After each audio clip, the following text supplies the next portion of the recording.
Imagine a world where whole societies kind of shifted on their axis because, well, most of the men left home. Hmm. That was actually the reality in loads of places during the 19th century. Hmm. These new migration patterns kicked in, and honestly, it led to some really unexpected Yeah, changes. I really did. Welcome to the deep dive. Today, we're going to, unpack the huge effects of migration between roughly 1750 and 1900. We've got some fascinating historical analysis to draw on.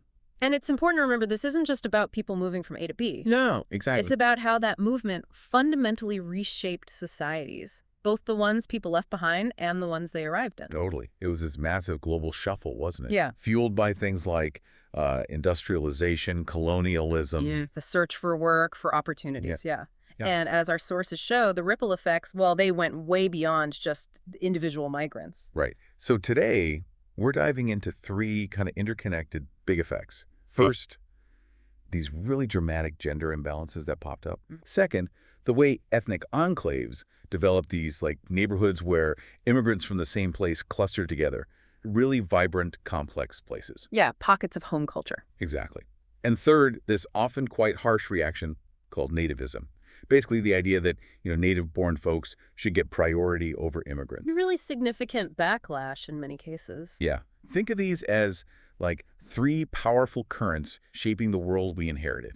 And understanding this history, it isn't just academic, is it? It really gives us insight into the debates, the challenges around migration and cultural change that are happening, well, right now. Absolutely. It provides crucial context. Okay, so let's get into it. Let's start with that first point, how just the sheer movement of people messed with community structures through gender imbalance.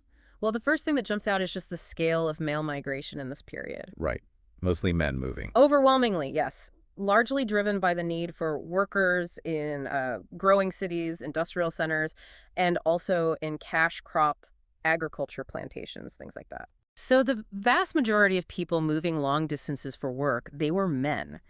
And this, well, naturally, it caused a big demographic skew back home. Right. So suddenly you've got communities with way more women than men. Precisely. And our analysis points out this basically forced women into roles that were traditionally seen as men's work. Yeah, out of necessity. Think about subsistence farming. Tasks like breaking the ground, maybe looking after larger livestock. Stuff men usually did. Often, yeah. Those jobs now fell to women. It's a pretty fundamental shift in the division of labor. Was there much female migration happening too, or was it really just the men leaving? There was some, definitely. Women migrating for domestic work, or perhaps joining husbands or family members later on. Okay. But the main trend, the big wave for this kind of long-distance labor migration, it was predominantly male. Which makes the impact on the home communities even more dramatic, I guess. It does. And connecting this to the bigger picture, you see family structures starting to change quite radically. Well, take South Africa, for example. The sources mention that something like 60% of households ended up being female-led because so many men were away working. Wow, 60%. That's huge. It is. And think about what that means for, like, who makes decisions in the family, who controls the money, just the day-to-day social dynamics. It all shifts. And here's a really interesting twist, something maybe less obvious. It wasn't just about women filling the gaps. Sometimes it actually led to a kind of empowerment. Oh. Yeah, our research points to examples like in parts of Africa where women started selling surplus food. Cassava was mentioned. And through this, they actually gained some financial independence. Ah, interesting. So earning their own money, making their own economic choices. Exactly. It's maybe not the first thing you think of when you picture mass male migration, but it was a real and pretty powerful consequence. That's a really important point, a sort of unintended consequence, you could say. Definitely. But what about the challenges? I mean, taking on these new roles, heading households, it couldn't have been easy, surely. No, absolutely not. That's a crucial thing to remember. While this new independence was an opportunity, it must have come with huge challenges too. Like, what do you think? Well, maybe resistance from within their own communities, communities still running on traditional gender roles. Yeah, I can imagine. And maybe they didn't have the same access to networks or resources or even training that men might have had before. Right. Lack of support systems. Potentially, but, the fact that they adapted, that they managed, and even sometimes thrived, it really does speak volumes about their resilience. Okay, so that's the gender imbalance piece. Fascinating stuff. Now, let's shift gears to the second major effect you mentioned, these ethnic enclaves. Right. Ethnic enclaves. So, as you said, these are basically neighborhoods, often in cities, where immigrants from the same cultural or national background tended to settle together. Creating these sort of pockets of their home culture in a new land. Exactly. And because so much migration was driven by the need for work in urban centers, our analysis shows that pretty much every major city, especially in the Western Hemisphere, saw these diverse immigrant groups clustering. So why did they cluster together? What Yeah. was the function of these enclaves? Well, they were absolutely vital. Think of them as sort of cultural outposts. Outposts, I like that. Yeah. Imagine arriving somewhere totally new. Maybe you don't speak the language well, the customs are confusing, everything feels overwhelming. Garifying, probably. Right. So these enclaves offered familiarity, a place where you could hear your own language, practice your religion, eat familiar food. It was like an island of the known. A support network, basically. A home away from home. Precisely. Crucial social support. But, and this is important, it wasn't just about preserving the old ways or looking inward. Okay. These enclaves also became key sites for what we call cultural diffusion. Ah, the spreading of culture. Exactly. Ideas, customs, food, music, technology flowing from the immigrant culture into the wider host society, and sometimes the other way around too. It's a two-way street, or at least it can be. Gotcha. A point of exchange, not just preservation. Exactly. And the sources give us some really great concrete examples. Should we start with the Chinese enclaves? Yeah, let's do that. Chinatowns are maybe the most famous example for many people. They are iconic, aren't they? And they popped up all over Southeast Asia, the Caribbean, South America, North America. Wow, truly global. Definitely. And inside these enclaves, people worked hard to preserve things like, specific Chinese dialects, religious practices like Buddhism or ancestor worship, traditional food, festivals. Keeping the culture alive. Yes. But then you also see the influence spreading out. Okay, how? Well, Chinese cooking obviously had a huge impact on local cuisines in many places. Think about Southeast Asia or even parts of the Americas. Yeah, true. But also influencing trade networks, sometimes even architecture. Cities like Penang in Malaysia or Jakarta in Indonesia show this blend really clearly. These enclaves helped create really rich, multicultural urban identities. Fascinating. Okay, so that's the Chinese example. What about others? You mentioned Indian enclaves, too. Yes, another major group, Indian migrants, both merchants and laborers, established communities in places like East and Southern Africa, the Caribbean, and Southeast Asia. Similar pattern. Preserving culture. Very similar. You see the continuation of languages like Gujarati or Hindi, religions like Hinduism, Sikhism, Islam, specific customs, and of course food. And the outward influence. Absolutely. Indian spices, dishes like chapatis, curries, they became integrated into local food scenes. Think about East African cuisine, for instance. Right, you see that fusion. You do. Mm. And Indian business practices sometimes had an impact too. Plus, they built temples, mosques, changing the actual physical and religious landscape of their new homes. Okay, powerful examples. Let's cross the Atlantic. What about European groups? The Irish. Yes, the Irish. Huge migration, especially to North America. Cities like Boston, New York.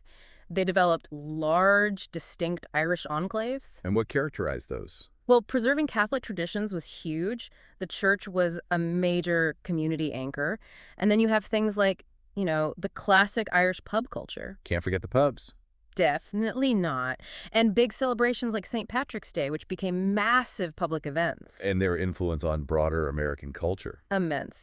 Beyond just Catholicism spreading, there's Irish folk music, their role in labor movements really shaping workers' rights activism. And politics, too, right? Oh, absolutely. A lasting impact on American politics and the whole cultural fabric. It just shows how deeply integrated these communities could become, even while maintaining distinct identities. Okay, one more example from the sources, the Italians. Right. Big Italian migration waves, particularly to North and South America. Buenos Aires in Argentina is a key example mentioned. Ah, Argentina. Yeah. Again, you see them holding on to Italian dialects, Catholic traditions, strong family customs, and of course the food. Pasta and pizza. Essential.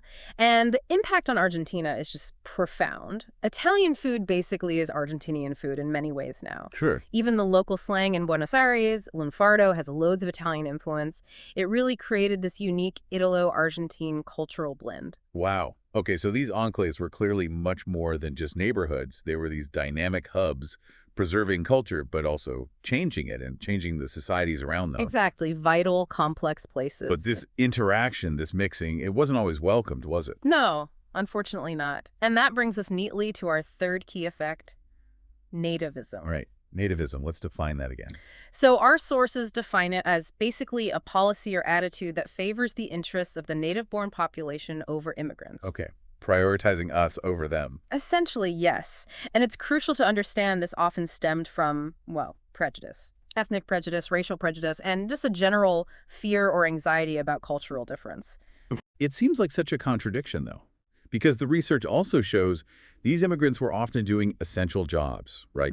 Low-wage work that maybe others didn't want. That's the paradox. Wow. Yes, they were often filling crucial labor gaps, contributing significantly to the economy. Powering industrial growth, building infrastructure. All of that. And yet, despite these contributions, they very frequently faced intense resistance, suspicion, and hostility. The Irish example you mentioned earlier really drives this home, doesn't it? How they were viewed in the U.S. It really does. Being labeled a lower race, facing discrimination in housing, jobs, it's quite stark. Especially when you contrast it, as the analysis does, with how they'd be seen back in Europe, basically just white. Exactly. It highlights how these racial categories are often, socially constructed. They're not fixed biological realities. They're labels that can be applied or changed to justify social hierarchies or discrimination. Right. Flexible, but in a really damaging way. Precisely. And this nativist feeling wasn't just about individual attitudes or, social friction. It sometimes got formalized into actual government policy. Policies designed to restrict immigration. Yes.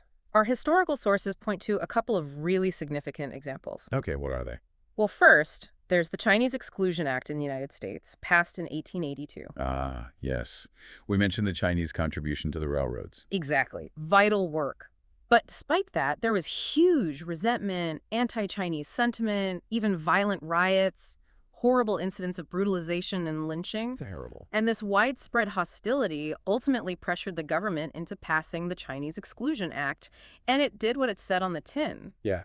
It banned almost all Chinese immigration into the U.S. for decades. Wow. Just banned an entire group. Pretty much. It's a really stark example of how deep that nativist fear and prejudice could run and how it could translate into discriminatory law. And the U.S. wasn't the only place doing this. No, definitely not. Australia is another key example. They also had a large influx of Chinese immigrants during the 19th century, especially during gold rushes. And faced a similar backlash. A very similar nativist backlash, yeah. There was a lot of anxiety about maintaining a white Australia, as they saw it. Right. And this led the government, which was then still closely tied to Britain, to implement what became known as the White Australia Policy, starting around 1901. And that did what? It used various mechanisms, like dictation tests in European languages, to severely restrict immigration from Asia, effectively keeping Australia predominantly European for a long time. Another clear case of government policy driven by nativism. Exactly. So, putting it all together, this period, 1750 to 1900, the migration patterns had these really profound, multifaceted consequences. Yeah, definitely more complex than just people moving for jobs. For sure. You've got the reshaping of gender roles in families because of male immigration. You've got the creation of these vibrant ethnic enclaves acting as centers of cultural preservation and exchange. And then you have the darker side.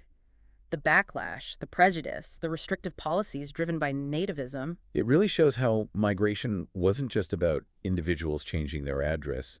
It was fundamentally altering societies, both sending and receiving ones. Absolutely. In really deep and lasting ways. And, thinking about today, you can definitely see the echoes, can't you? Oh, absolutely. Ongoing debates about immigration, about how cultures integrate or don't, the tensions around social change. The same themes keep recurring. Understanding this history, these patterns of enclave formation, cultural exchange, nativist reactions, it really does give you a valuable lens for looking at our world now. It helps make sense of some of the dynamics we see playing out. It does. So maybe final thought for you, the listener, to chew on. Yeah. Considering these historical patterns we've talked about, the good, the bad, the complex, what do you think are the most significant long-term impacts of migration in our world today, which is arguably even more interconnected? Good question. And maybe, how can understanding this past, these dynamics from the 18th and 19th centuries, actually help us navigate the challenges and opportunities of migration now and in the future? Definitely something to think about. Indeed. Well, thanks for taking this deep dive with us today.